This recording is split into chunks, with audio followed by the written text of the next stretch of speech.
understand in the back of your mind when you are on your journey that this is what your grandparents had to endure in order for you to live the life that you're living right now. And that was something that had to trigger me. And at a very young age, my sister also had cancer. So like during that, me growing up, it was always like, I can't let my grandparents fail my grandparents. I can't, my parents grew everything for us. I can't let that go to waste. My sister barely had life in the beginning of time. So now it's always been a driver for me to continue to keep pushing, keep going.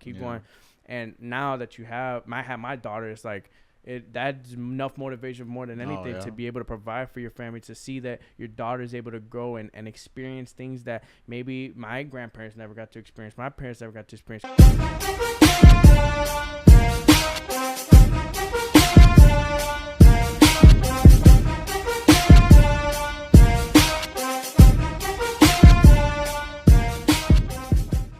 What's up, everybody? It's your boy, Justin Rodriguez, your favorite lender here in Neighborhood Loans, and we're back with another episode of Cafecito Talks, and we're super excited to announce this guest. I don't think David knows it yet, but this has been something that I have been looking forward to for a minute now.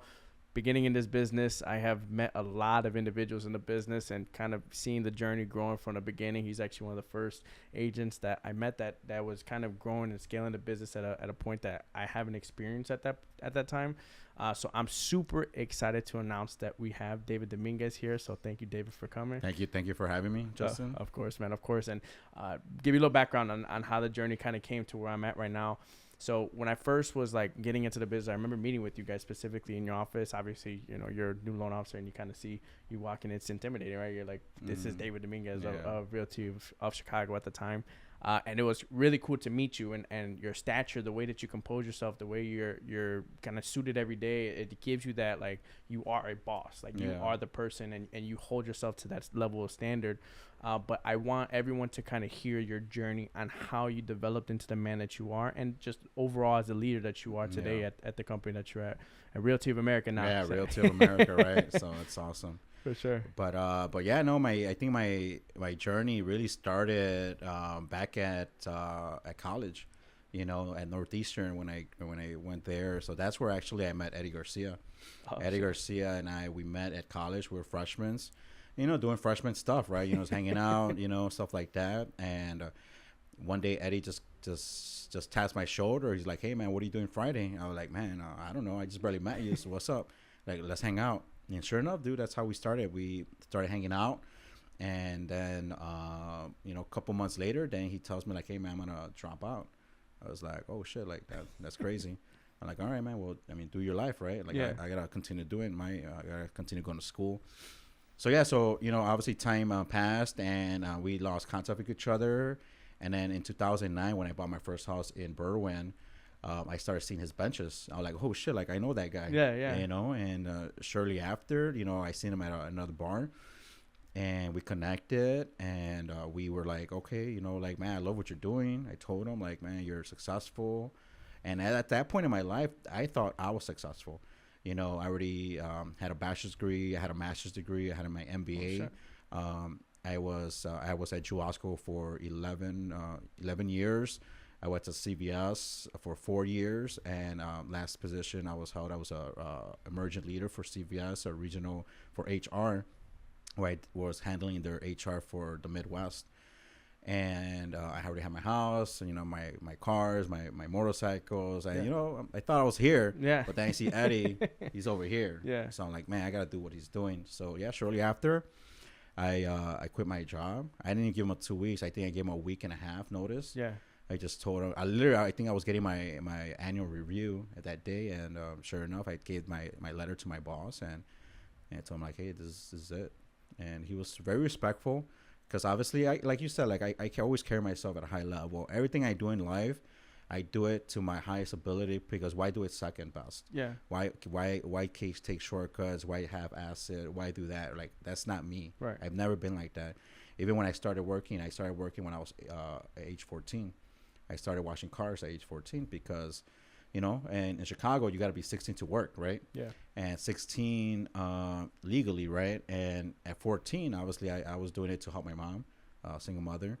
And I didn't want her to bear of, you know, going to spending money on me to go to school, like buying clothes, buying, you know, gym shoes, you know, stuff like that. That every and, you know, at that point in my life, I was like, you know, already kind of like maturing very fast because being in a household where very limited resources, you know, in the bad areas of Chicago, and just kind of made me grow up pretty fast and understand where I was at in life.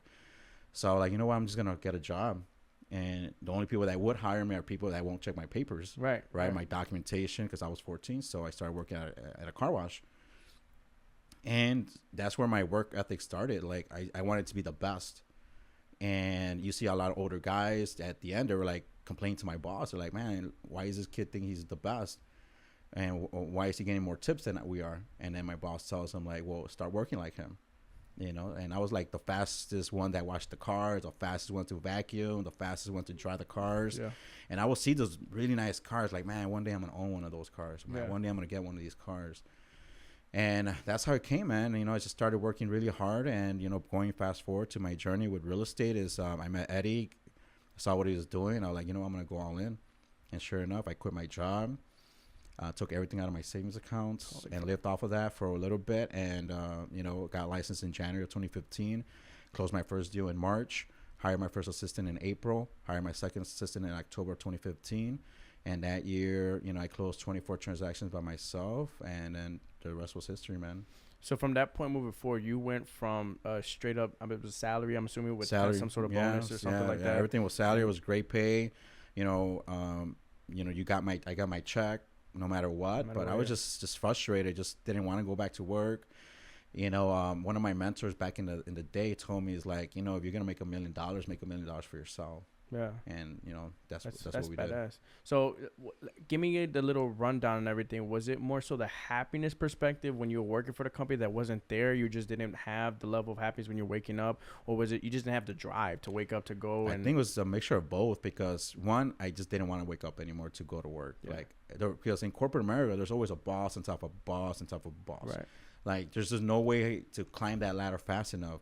By the time you climb it to the top, you're either like very old, right? You sacrifice probably your family at the times, you know, because going to corporate America, you know, you sacrifice so much, your time, you know, and then for what? For a paycheck, right? You have no equity in the company, right? You have nothing, you know, and at the end of the day, you'll be just an employee type of thing, right? So I didn't have that drive anymore, and obviously I seen Eddie. He was, you know, to him it was working, right? But he was, you know, helping clients. He was doing investments. He woke up whenever he wanted to. Not that mattered to me, because I always wake up early. He'll constantly be working, but it didn't feel like work. Right. And it just felt like he was doing what he loved to do. And that's what I wanted to be at. I think the most important part was he had control of his time. Oh, yeah. Absolutely. That's like the most valuable thing that obviously, one of the things you spoke about, the NAREP event, I remember was having a specific regimen per everything that you do on a specific day. Yeah. And you have control of that. If something happens where I got to do something with my family, you have the ability to be like, all right, I'm done. I'm going to go spend time with my family, do what I got to do, instead of having that 9 to 5 regimen where you had to, or else you had corporate America on your back. So I want to dive a little bit deeper, because I know you guys, one thing I love about it is us Latinos coming together, right? And you and Eddie coming together to create a great company, and you've been able to help them grow and scale. How much of your upbringing, because I believe you grew up in Pilsen, right? Yeah. How much of that like applied into the growth that you've done today, and just giving back to the community overall? Yeah, no, that's huge, man, because I grew up in Pilsen. And obviously in Pilsen is not the Pilsen that we see today. Right, you know, it's not the Pilsen that you see in the articles on Forbes being the top 10 neighborhood in the world. Yeah. You know, probably if there was an article of worst cities in the planet, Pilsen would have made top 10, you know, back in that day, you know. But that's the culture that I was brought up with, you know. A lot of things have changed. It was infested by, you know, a lot of gangs. You know, it was infested by violence. It wasn't just, it was a tough neighborhood. Which at the time, being a kid, you know, it's just like an everyday life. You know, that's just what I thought it was. And, you know, one thing that I learned was to have the strength to learn to survive at a young age. That's tough. You know, so, you know, I remember going to kindergarten and walking home by myself and my brother at 5 years old. Like I can't picture my daughter right now that she's 9 walking for herself anywhere. You know, now that you know you're dad now. Yeah, right. Yeah. You know, I mean I can't picture, you know, anyone you know walking by themselves, especially in one of the worst cities, towns, or neighborhoods in the city, especially like in kindergarten. Yeah, and but that kind of, now that I think about it, I'm like, damn, man, I actually did that. Right. My brother and I, and you know, but you know, my mom was there. You know, she sacrificed a lot, and you know, the sacrifices, I can't let that like not be worth something. Right. You know, so I have to be successful. I have to win. I have to keep pushing myself, because my mother pushed herself every single day. You know, and for her to do that and to get nothing out of it would be the worst thing for her. That's beautiful. I mean, I think one of the main things that I've seen from just talking to people, great leaders, big people who are in the respective industry, they have something that's their driver. Like when the moments that you don't want to wake up, the moments that you don't want to continue to work, you have something, a distinct memory that kind of triggers. You're like, I gotta wake the fuck up. My mom, at one point in time, she had no choice but to wake up. But is that your indicative driver that like continues to go? It's like for Christmas, you know, I was at her house, and you know, just being around her, you know, so the beautiful about real estate is that, you know, you're able to be successful if you want to be successful, and create great money, and do a lot of great things that you want to. And one of the things that I was able to do with real estate, and you know, with the wealth I've been able to accumulate, was I was able to buy a house to my mom. Nice. And she's only a block away from me now. Oh, that's beautiful. So I was able to rehab that house. I delivered that house to her on her birthday. So to me, that was like one of my biggest highlights in my life, not just my career, just in my life. So you know, I have my mom very close to me. I love her to death, and I would do anything for her. But for her to do all this, and not just like, you know, her sacrifice here in the States, you know, but there was so much sacrifice here when she was in Mexico, and even the transition from Mexico to the United States, where, you know, she at one point, you know, when she came to the United States, she had 9 kids with her by herself. Holy God. The youngest one was my sister, which she was 1, and the oldest was a 14-year-old, my cousin, which he was 14 years old. So she brought 9 kids over, because my dad was already here in the United States. So crossing the border, crossing the river, crossing the desert with 9 kids, and at the time, you know, you have what's called the coyotes that help her transition, right?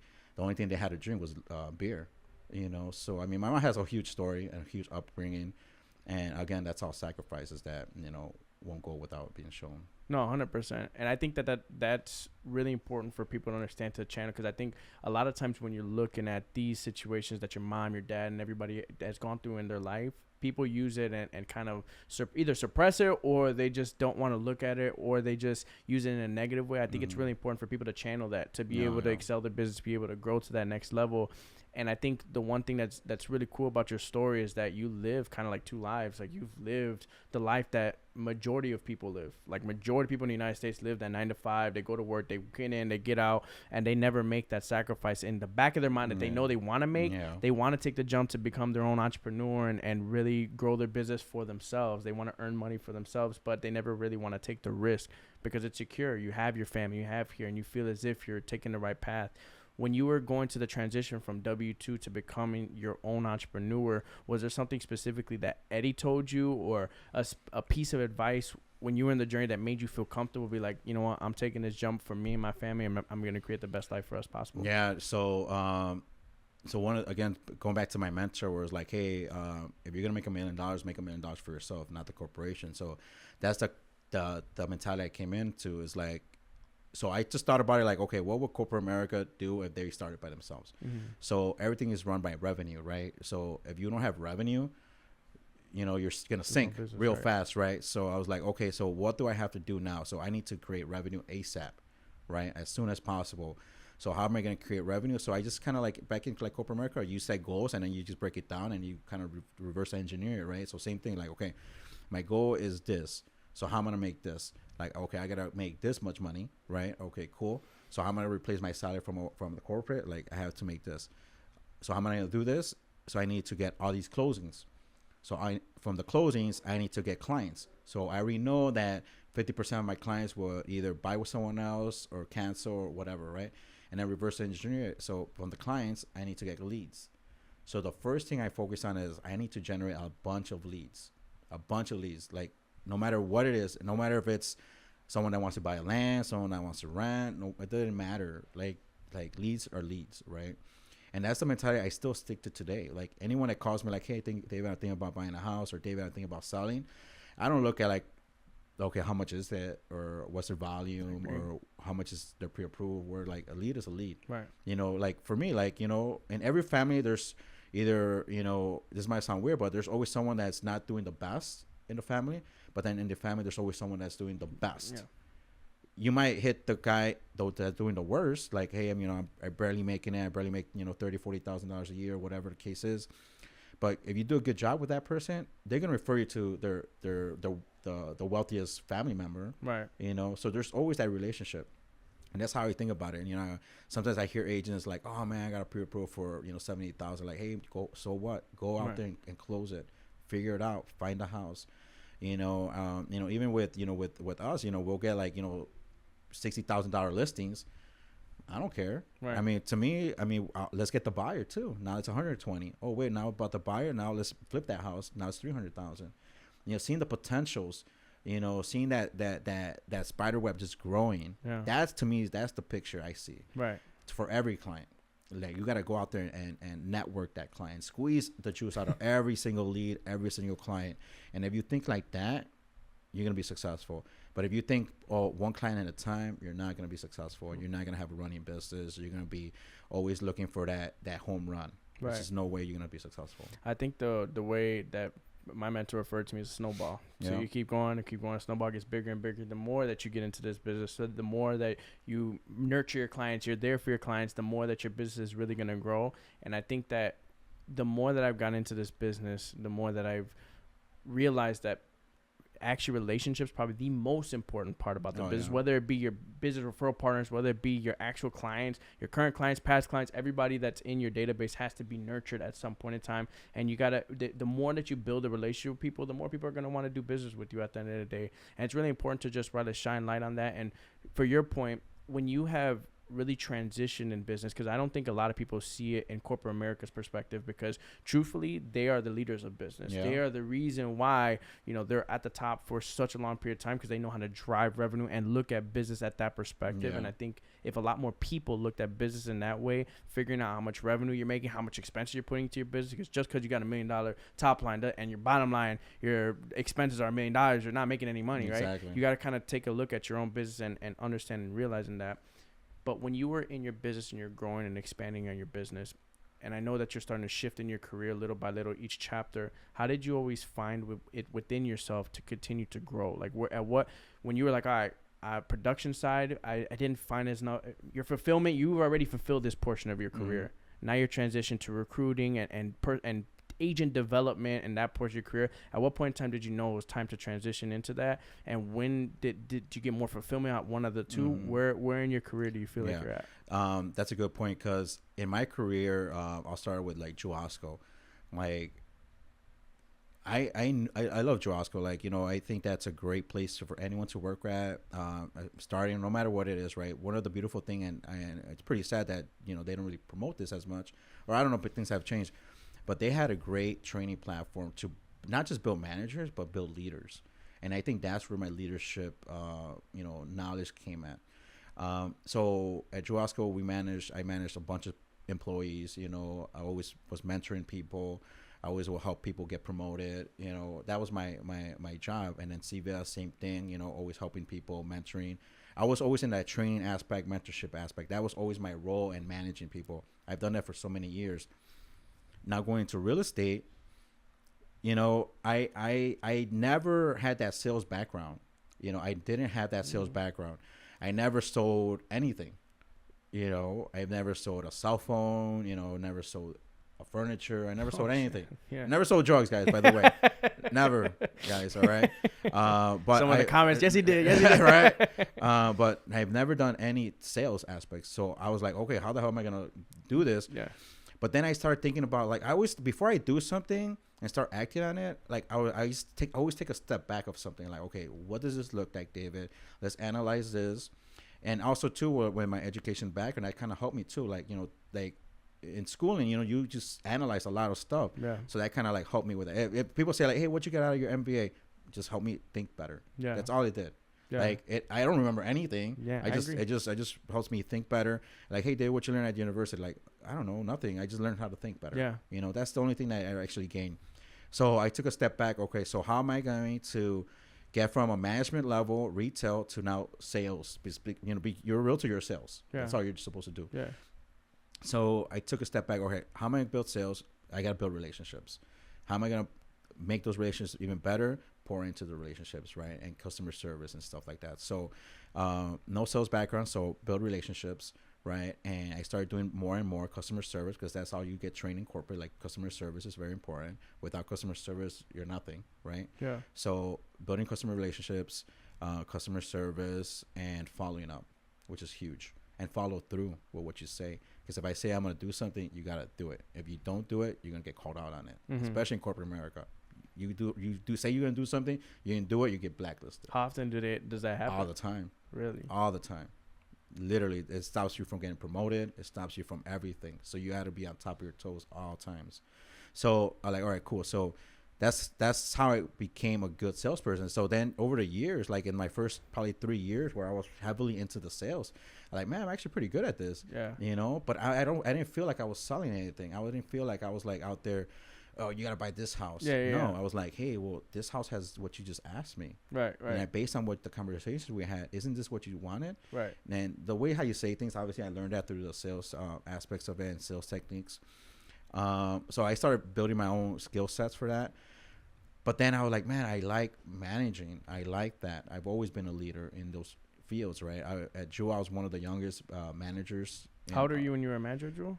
Dude, I think I was like 18. Holy fuck. Yeah, I was young, dude. I was like the youngest. And for a little bit, I was kind of like and I don't know if this is going to go publish or whatever. I don't really care. Like, it's going to, like, I was like the youngest manager. I was the youngest Latino. Yeah. And they like, okay, let's just throw this guy out there. And, he's Latino, brown, educated. Just throw him out there. Yeah, see if it works.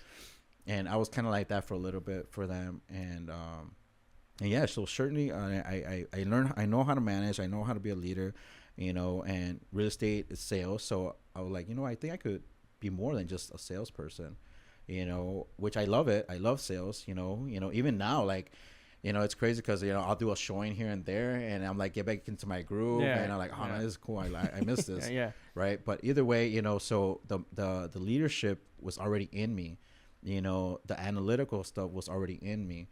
And then, one day, literally like probably 16 months after I got my license, I talked to Eddie, and this is where I really like respect Eddie. And obviously he knows who I am and my background. And obviously he saw me that I was doing very well as a real estate agent. I told him, I'm like, hey man, I didn't say I should open up. I told him like, hey, it'd be pretty cool if Realty Chicago had an office in Pilsen. He's like, yeah, I would, right? He's like, yeah. And then he tells me this, like, you want to open it up? And I was like, hell yeah. Let's do it. Let's do it.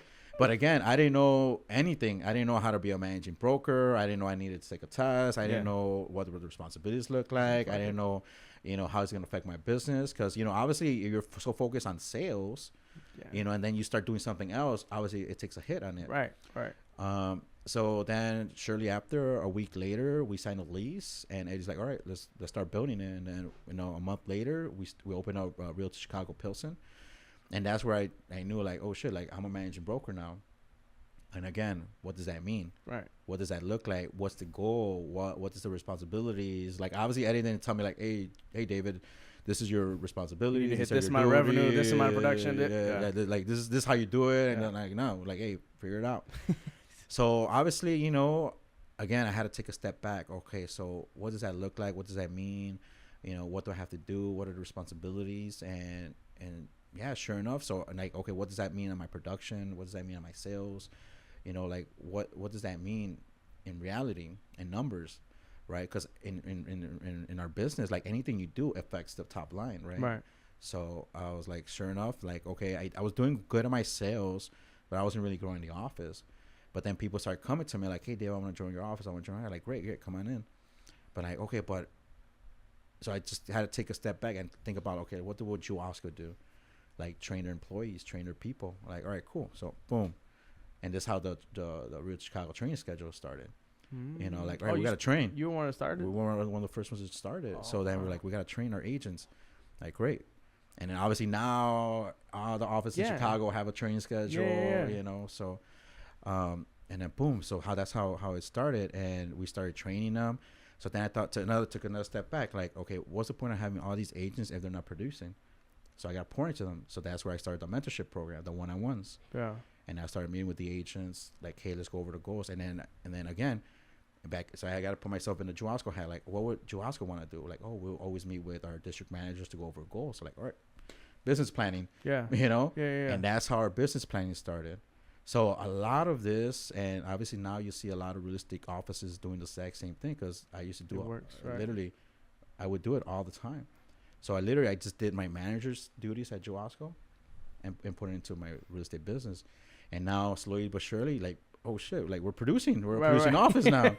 we're producing, and then obviously helping the company grow, helping Realty Chicago growing, and it was great. And another thing, and obviously now you see it a lot in the real estate offices, everyone's doing them now. You know, I was like, how do I, in Juasco, there was a time where like, all right, we got to bring morale up, we got to bring engagement up, we got to bring everyone together. And, you know, at the time, like, I was so blind, I just couldn't see that type of stuff. Like, man, how do I get the agents more involved, more engaged? Let's do events. So that's where we did the St. Patrick's Day happy hour. That's when we did the Halloween happy hour. That's when all these events started to play. It's probably before your times and stuff, right? And we started doing them with the Cinco de Mayo happy hour, you know, special guests. You know, I just started doing them. And like, oh, shit, this is working. This is cool. You would get more agents to come in. More agents. And then we're like, okay, let's just bring, let's invite our agents. And then great. And then what if we bring other agents? Even better. Right. And that's how the whole aspects of events kind of started happening in the real estate Chicago market, especially with the Hispanic offices and stuff. Right.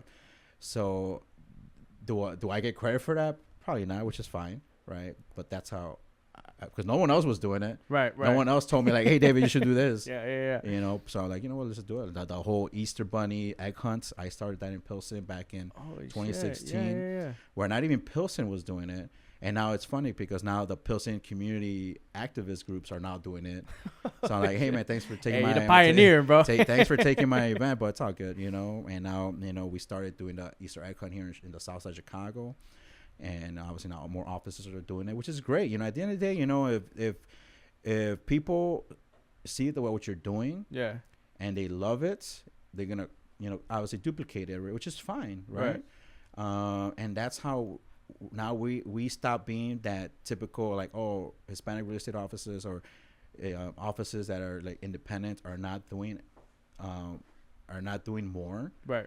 Now we are, and I'm so happy that I see a bunch of real estate offices out there doing community events, doing the turkey giveaways, doing the back to school giveaways, doing the toy giveaways, you know, doing a bunch of stuff for a community, which now, you know, kind of like takes away from like the offices in Lakeview, you know, West Loop. Like obviously they get big sponsors and big things, and us, you know, we're just doing it like out of our community, for our community at the end of the day. So that's beautiful. So I mean, one thing I love is that obviously you grew up Pilsen community, and then now you guys are able to give back to the community and just really just shine on that whole, not even Latino community, every community, because ultimately you guys are giving back to everywhere. You guys got offices everywhere, Berwyn, and you guys are starting to expand. But one thing I want people to understand, right? I think Juasco and all these major corporations are really good at managing time. And I think, obviously, time is the one asset we have that we never own. We're never going to be able to own it. And it's something that it really is hard to manage. Me, myself, personally, bro, is the biggest, hardest battle I've ever had to go through is when you continue to scale. It's great. Like, you get more sales, you love it, whatever. But then you start taking away from the value that you give to your family, the value that you give to your clients, the amount of tender love and care that you used to be able to give to every single person. You're not going to be able to do it. I'm sure at one point you were able to get one-on-one meetings. Okay, hour. Then you're like, oh shit, we got a lot more agents. Not 30 minutes, 30 minutes. You cut back. And unfortunately, the beauty of it is you're able to help more people, but it just, you're not the owner of as much time as you used to have. at what point in time did you figure out how to just manage that portion of it, or have you been good at that from the start? No, man, it's been a battle. You know, one of the things that I talk about, and it's pretty cool because there was like other people are now talking about it, and is the work-life balance, which I don't believe in. Yeah. You know, like it's hard for me to say like, you know, David, you gotta have work-life balance. Yeah. You know, my wife tells me we gotta have work-life balance. I can't. There's no way. There's no way. I love what I do, my career. Yeah. I cannot stop loving it. Right. I cannot stop pouring into it. Right. But I love my family. I love my kids. I can't stop loving them. Right. Because from 9 to 5 I'm working. Yeah. Okay, I turn off the switch, and then now I'm family guy. Right. But once in the morning when I take my kids to school, it's not okay. I stop loving you, and I'm gonna start loving this. Right. I can't. Yeah. I just love everything. I Yeah. love my family. I love my business. There's no such thing as that. Yeah. You know. So what people should do is merge it together. Right. In a way that's healthy, right? So that's something that I've been implementing. Like, you know, I love my family, I love my business. What do you mean by implementing it? How do you implement it? So now, like, I talk to my kids more about my business. Okay. I tell them, my daughter would say, like, Papi, why do you work so much? And I tell them, like, here, this is the reasons why, and this is what I do, and this is my position. And I try to like be as clear as English. Like, you know how you have kids, you just kind of like baby talk. Yeah. Nah, man, I try to talk to them like an adult, like so she can understand the scale of what I do. Right. You know what it means, and what it means to her, what it means to, you know, her likelihood. You know, if we didn't have this, where we would be at. You know, kind of have to see the full picture, right? So those type of things. Obviously, you know, Sandy now is in real estate too now, so now she understands now. Right. A little bit more of what we do. But even then, you know, just trying to include people, include her, include the family. You know, now I have my siblings working in real estate too now too, so it's pretty cool. You know, just a quick story is that, you know, when I got into real estate, maybe like one of my siblings owned a house, so we're 9 of us, and I'm blessed to say that now all of them own real estate. So I'm super beautiful. Blessed for that. And then now half of them are now investors as well too. Holy shit. And it's all because real estate, and you know, the conversations are changing at the dinner table. You know, instead of like, you know us Hispanics, we're like, oh, chisme this, chisme that, oh, cousin this, my primo did this. Yeah. No, we stopped those, man, because we gotta start focusing on like, hey, what are we doing? What are you investing on? What are you looking at? How are your tenants? You know, you know, things like that. Like, those conversations are changing every single day, so I'm super, super happy about that with my family. No, it's important to try to integrate all lives together, because ultimately, like you said, it's what makes you happy. Yeah. Right? Like, what drives happiness? For me, exactly the same way. I love business. I love being able to wake up every single day, having to go suit up. I like going to the office. I enjoy that portion of life. But like you said, you also enjoy your family, and it's figuring out how to incorporate the two, and also keeping your family at some point in time obviously happy as well, which is, I think, the most important part. Is the hardest part about your journey is that you experience so many things so young that your kids are never going to have to experience. So you have to kind of instill that portion of life, which I think I was your life kind of backwards, where my grandparents were the ones that came here from nothing, didn't have anything. Then my parents kind of instilled that into me. Like, this is what your grandparents came from, having that grown conversation. This is what your grandparents, they came from the border, did all this stuff. Now if you choose what you want to do with your life. But if you want to let that all go to waste, that's your decision. Understand in the back of your mind when you are on your journey that this is what your grandparents had to endure in order for you to live the life that you're living right now. And that was something that had to trigger me. And at a very young age, my sister also had cancer. So like during that, me growing up, it was always like, I can't let my grandparents fail my grandparents. My parents grew everything for us. I can't let that go to waste. My sister barely had life in the beginning of time. So now it's always been a driver for me to continue to keep pushing, keep going. And now that I have my daughter, it's like that's enough motivation more than anything to be able to provide for your family, to see that your daughter is able to grow and experience things that maybe my grandparents never got to experience, my parents never got to experience, because my parents gave me a great upbringing. I'll be as complete transparent as I possibly can. My parents gave me everything, and I'd be doing them a disservice for me to not grow on top of what they've already grown. I refer to my life like a tree. Like my parents planted 2 trees. My job is to grow 10, 20, so that way, you know, my kids could hopefully do 40, 50 and create just generational wealth. So overall on your journey, while you're growing the empire that I believe you're growing, bro, it's cool that you got your family in real estate. You're already growing other agents' lives. what do you think your definition of success? Because I think at this point in time, the accolades probably don't mean shit to you anymore. You know, the money, it's great. Everybody loves money, but at some point, you almost become numb to those two portions of life, which is what we chase in the beginning. But then you kind of have to recreate your vision of success. What do you think now at this point is your vision of success, and how do you plan on getting there? Yeah. So to me right now, obviously, with Realty of America is to grow that company to 50 states. Right now we're at 7 states. Also, too, we just did a massive national turkey giveaway. Right. So before it was just, you know, Illinois, that's Chicago. Awesome. We did it in 7 states. So it's amazing. Yeah. You know, we're going to do it in 50 states one day. Yeah. You know, and then maybe in different countries, you know, that would be great. Right. But to me, that's just like part of it. Right. To me, that's not success. This is just meet the goal. Right. The vision. Right. But to me, success is, and I've been saying this recently, lately a lot. To me, success is I just want my little girls to marry good husbands and then be okay. Put them in a position where they get to meet people that are great people, right? And obviously, maybe better schools, better areas, better neighborhoods, better interactions, better whatever it is, right? And then in better schools, so they can meet better people with high calibers, and for them to be grown adults, you know, successful women. Obviously support them for everything. You only got girls? Only 2 girls. Girl dad? Yeah, nine, and now she's gonna be 4. So you know, so nice. Just wanted to be happy, wanted to have good husbands, and then for me, just to I don't say retire, and I've learned this from it could be controversial, right? But our president-elect, he said this once in an interview. He said, like, hey, when you start saying retire and you start considering yourself you're retiring, that means you're expiring. You know, so since he said that, I was like, oh man, like I'm gonna do something. That's true. I'm always gonna do something. Either maybe just go into investments, go to do more, or whatever it is, right?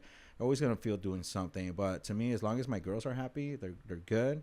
To me, that's all that matters. No, 100%. I think that at some point, you know, I envision success, right, where exactly what you're saying, but now it's exactly what you're doing right now is developing good human beings. Period. Right. Like if my daughter's an amazing human being, that to me is success.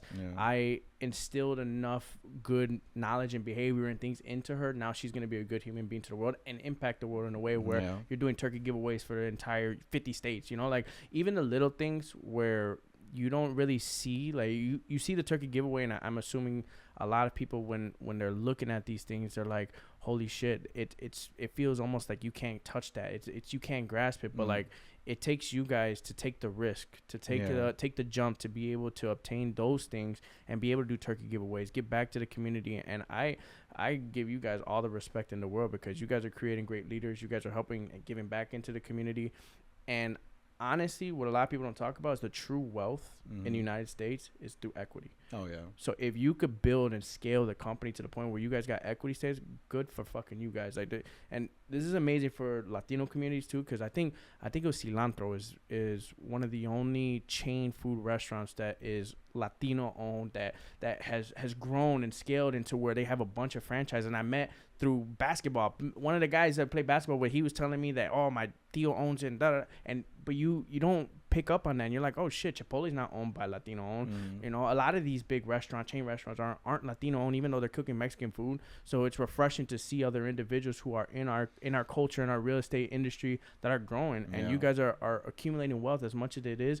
You guys took the risk, and that's what people need to understand is, like, when you're growing a company, a lot of people don't see that. They're like, oh, they're making so much money, but you guys took the fucking risk. You guys risked it all. You had a stable job. You had supported your family. You had everything. You took the risk. Fucking, I'm gonna start my own real estate company or my own real estate business. Now you're taking an even bigger leap, putting your production aside to help grow other people in the industry. Which your income, people don't talk. Your income probably dropped off when the minute that you stopped production, but it started increasing again because you started developing more leaders. So as you grow in the industry, it's hard to kind of see. You got to take 2 steps back in order for you to take 5 steps forward to increase your wealth. Maybe your income might be coming down, but your company's growing and you're able to continue to grow and scale.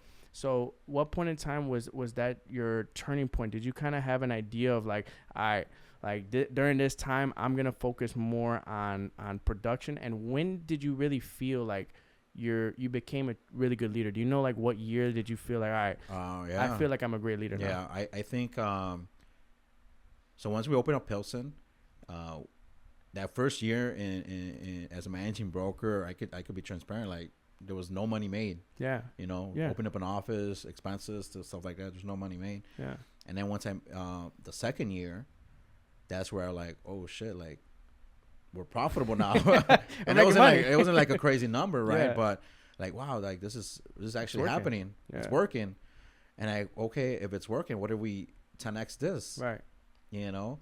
So that's where I as a leader, you need to identify people that can help you grow. To leverage, right? Leverage is the biggest. I mean, leverage, that word leverage to me is like everything to me, because you got to leverage, you know, your time, you know, your people, leverage everything, your connections, your relationships.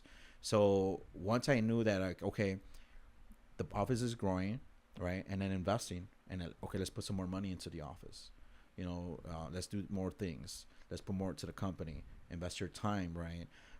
So I was able to.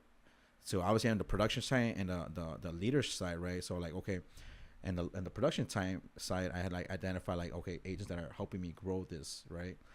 And hiring staff, you know, things like that. And then with the manager role also too, like, okay, how are we gonna grow this too? Yeah. How are we gonna attract more people? And dude, literally, it just went on wildfire, man. Like, and also too, I think my, and I mean, you probably would see this more than I would. Like, the person I am, like, I really, really try to hold myself to a high standard everywhere I go, wherever I do, you know, because, you know, at the end of the day, you know, you want to be with someone or be around someone that you respect. 100%. You know, if I come into sweatpants or, you know, whatever, you probably won't respect me as much, you know. And if my sales business is like, oh, I'm only closing one deal a year, you're like, what are you going to show me that you're not doing? Why is your business so bad? Right. And what are you gonna show me that you're not doing so well? So I have to always have a good business, because obviously if my business is like, you know, minimal, how am I gonna go to an agent and tell them like, hey, you should do this? Right. First thing they're gonna tell me, like, why aren't you doing it? Right. So I can't let that go. It always has to be top, right? One of the key things that I always live by is lead by example. And I learned that back in the Joasco days. You got to lead by example. But now in real estate, I kind of add a little bit more where you lead by example, but not from request. You know what I'm saying? Because if I had to tell you, like, hey, do this, do that, like, and to be a leader, and I got to show you to be a leader, that's a request. Right. No one's going to tell me. No, Eddie never told me, like, hey, be a leader. No, it just came natural to me. Right. Like, I just had to push myself, you know, like, I just visioned myself like, what's a good leader? You know, obviously I picture amazing leaders in my life or in people on TV, you know, whatever, right? So I'm like, okay, so I got to be more like that. Right.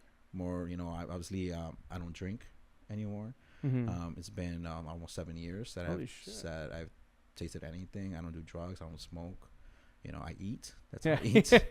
I love pizza. Yeah. You know, that's my addiction right there. But other than that, man, I try not to do anything. I just work, you know, invest, hustle, you know, because that talks volume, you know, talks more than just your words. No, 100%. You know, 100%. So. I think that the main thing that I see from you, from, like you said, you hold yourself to a different standard. It's hard to explain when a lot of people say my uncle has the same thing, and I think that's why I have so much respect for you, because you remind me of my uncle, who is my mentor. He comes in suited every day, suit and tie, and that perspective and that persona just automatically gives respect for you. And that's why, quick backstory, when I first met you, Eddie spoke very highly of you. Eddie, to this day, every single day, and everybody knows that Eddie's one of my closest friends, he spoke very highly of you. And when I had the first initial meeting to you, it was kind of like one of the first moments in my business where I met an individual that I had a high level of respect for that I never really met. You know, you meet people every single day and you're just like, okay, another agent, another person comes in. And I think when I initially got into the business, there was a certain level of respect I had for you, because I knew you were a great leader. And amongst all the people that I have done business with, you just have that characteristic of a leader. That's hard to describe. Thank and you. that's why I think, you know, when I'm looking at the next chapter of my business, and for all the other people that might be watching, it's hard to distinguish when you're ready for leadership, when you're ready for the next jump. And I want people to understand that is something that can take time and you could develop into, but it's all about self-development. Yeah. Do you read a lot of books? Oh yeah, I have a list of books, audibles, obviously. Yeah. And another thing too, man, and this might sound like man, David's a boring ass dude. Like, I don't really like keep up with any music. I just like listen to podcasts, audibles, you know, listen to videos when I'm driving. I just I'm very busy. My time is very limited. So I don't want to waste my time or even my thoughts or my hearing thoughts to listen to Bad Bunny or Drake or anything. Obviously, you know, I'll hear it once in a while, but like, I use my time very, very wisely, you know, also keeping up with the world and what's going around me. Like, I don't want to be like naive of what's happening in the world, because that, you know, the things that happen in the world affect my business. Right. You know, I don't want to be like, oh, like the rates are going down, which obviously the rates are important, right? But there's more to it. Right. There's the wars, the economy, the elections. There's, you know, things that are happening in the East Coast, West Coast, in Jersey with the drones, all this stuff that's happening in the world. Weird. You know, it's just like you just gotta be like very, very tuned in on what's happening around you. You can't just be like, oh, I'm only gonna focus on my real estate business and that's it. Like, no, you gotta learn what else is going around you, and be open minded and see things and question things. Why are things happening like this? What can you do different to help you and your business? So one of the, and this might sound corny, right? But one of the things that I started like identifying, like, oh, this makes sense, is the NAREP 10 I don't call laws or whatever it is. Yeah. And one of the laws, or one of the principles or whatever, is be politically savvy is one of them. And to me, that's very important, because I know a lot of Congress people, I know state reps, I know elected officials, I know mayors. You know, I intentionally try to connect with them, because those are the ones that control us, right, in a way. You 100%. know, and if you're naive about that, then you got to really rethink your business structure, and you want to be involved. I'm not saying like, oh, go to this party or go to this party or vote for this, vote for that. Like, I don't care what you do, right? But just be open about it, like, understand it and listen, and be intentional, and kind of say, hey, why is this person doing this, and why is that person doing that? I like to be kind of, I had this conversation with some other person. I like to be like a people watcher. Like, I really like to understand, like, okay, this person went from this one, like, why is this person jumping office to office? Yeah. Like, it makes no sense. Like, I could tell that person's lost. Right. You know, they're trying to find their home, you know? Or, like, man, I see this person being that company for years. Like, man, that's crazy. Right. You know? Might be time for a change. It's time for a change. Or, like, hey, like, I want to know what's holding them in there. Them. And that's something maybe I need to learn. Right. Right? So, those are things that I watch all the time. I watch the news. Like, to me, like, I'm like addicted to the news. Like, I don't, and people are like, oh, fake news, fake that. Like, yeah, it could be fake news, fake that, right? But you got to watch the right networks. You got to watch the right people. You know, obviously there's a lot of garbage out there too, but you got to be conscious of that. You know, check your resources, check that. You know, my wife's like always falls asleep. Like, I'm watching news. I'm like literally just trying to learn, you know, just put a lot of things in my head. Obviously with audibles, podcasts, news, you know, read articles, things like that. So, because ultimately you're going to be an interesting man. Yeah. You can have a conversation with anybody. Oh, yeah, you could sit down and talk to any person. That's what builds, again, a good leader. Yeah. Like, if you're a good leader, you have to be some sort of a chameleon. Yeah. At some point in time, you have to be able to sit down and have a conversation with anybody in the room. Oh, yeah. So if you sit there and you're well educated, whether it be from reading, whether it be from news, politically, everything, you can have a conversation with anybody, and ultimately you're going to be an interesting person just because you're able to have that conversation. I think one main thing that I want people to kind of see, at what age did that flip a switch for you? Because I don't think everybody has that moment in their life where they can sit there and say, I want to watch the news, I want to do this. At what point did you realize how important that is in order for you to become a good leader? And was that through the Jewel School phase? Was that still in the Realty Chicago phase? You know, actually, and this might sound kind of funny or weird or silly or whatever. It's when I was at Northeastern, when I was in school. I didn't have a car, so I would take the bus, the train, and I would read like newspapers. And also too, like I'll try to like you know, obviously for all you young people in this world, we didn't have iPhones, so I would walk with a Walkman or a CD player. Yeah. And when I would listen to like music, I'm like, man, I feel like I'm wasting my time. Yeah. I just feel like I've never been that person in the gym either. Like when I would go to the gym, right, or anything I do when I would listen to music, I can never listen to music in my earpiece. Like I just feel like it's a waste. Yeah. So anyway, when I would take the train or the bus, I'll try to listen to music on my CD player. Like, why do I keep listening to the same song over and over and over? I don't feel productive. So then I just picked up a newspaper. In Chicago, I don't know if they have them now, but they used to have this free newspaper. I don't know if it's still around, the Red Eye. Yeah.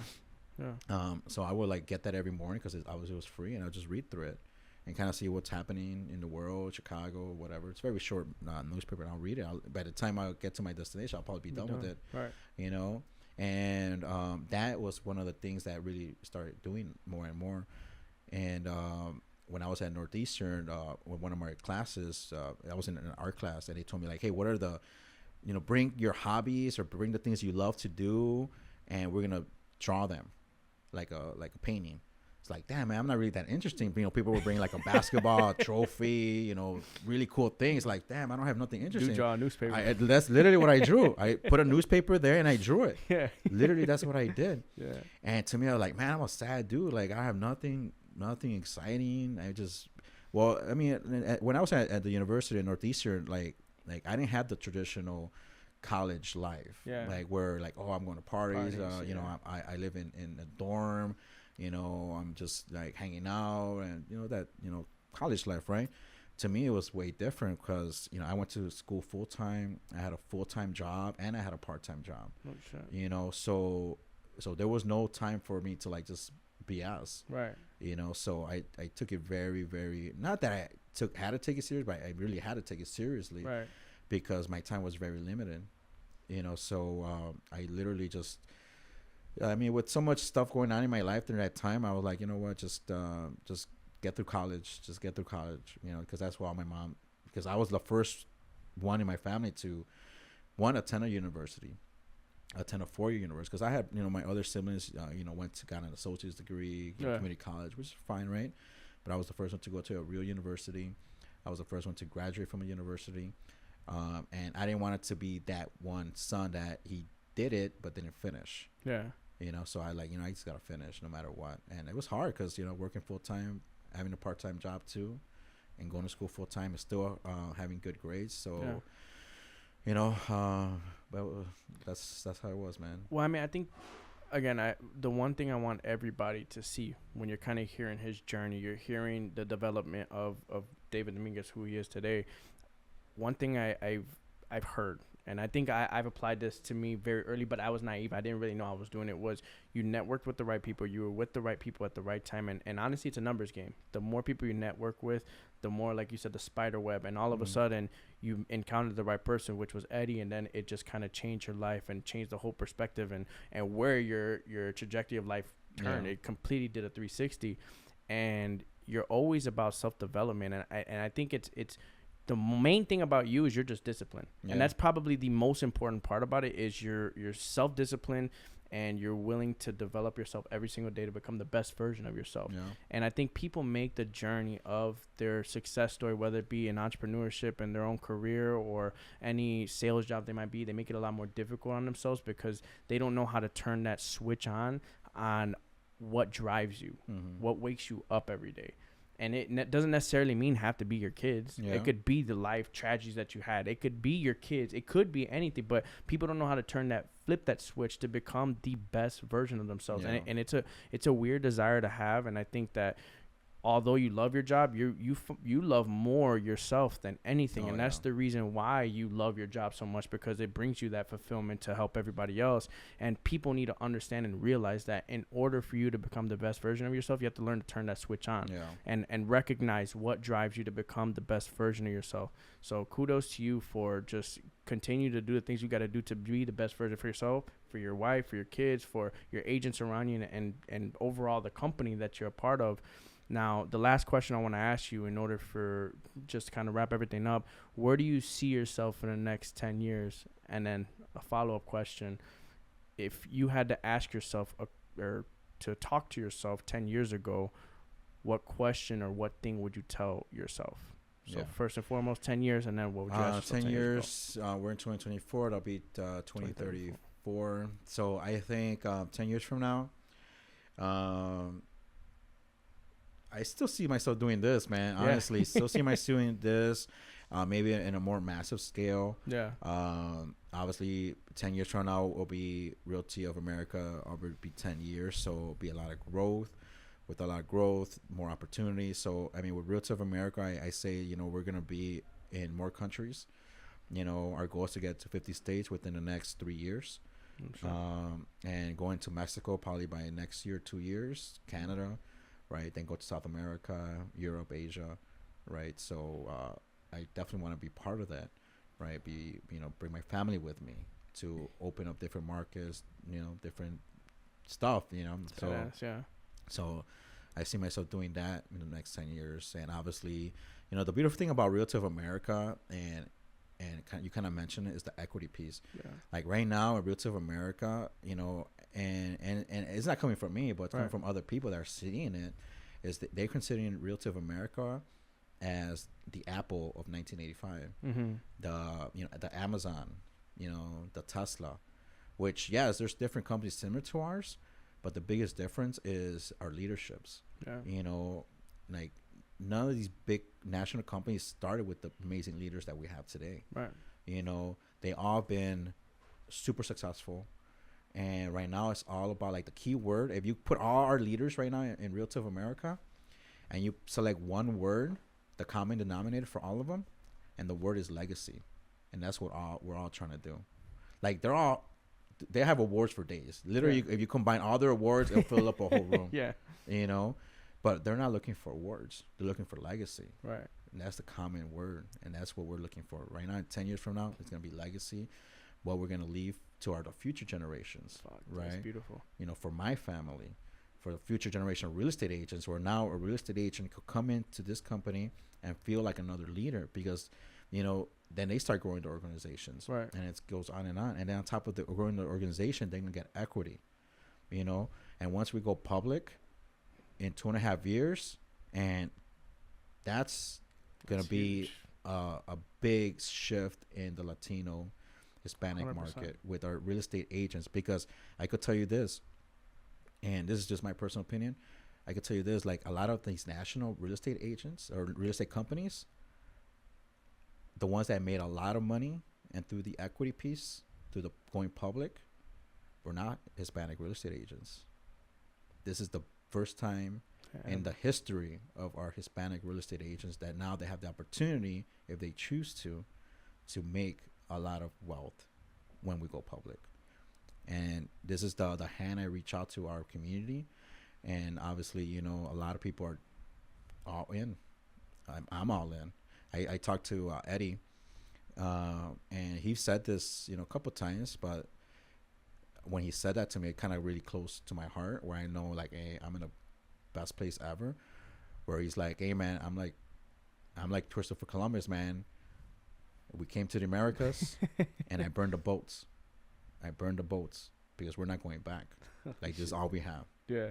Either we're gonna sink, die, survive, or be here, or be eaten alive. But this is it. Like, we're not going back to real Chicago. We're not doing anything back. We're like, this is it. Like, this is it. All or like, nothing. Eddie's like all in. That's the right 1,000%. And if he's 1,000%, then I'm 1,000% too. Because we gotta make this work. Because there's so many people that we're gonna be changing lives. And it's amazing to say that, a lot of our people, a lot of my friends are going to be in this journey too, and they're going to have a lot of great wealth once we go public. And I definitely extend a hand to a lot of our people. And if they haven't really talked about it yet, I would love to talk to them about it. That's where I see 10 years from now. For sure, man. Everybody that's watching it, you heard it best from here. He is absolutely. Thank you so much for your time, man. And I really do appreciate you breaking that down for everybody. If you have not already, please make sure you take your notebook out. Take notes on everything that he spoke about, because this is an absolutely amazing episode. And make sure, more importantly, you like, subscribe, turn on your post notification for future episodes. But again, bro, thank you so much for your time. Appreciate it, man. Thank you so much. All right. Take it easy.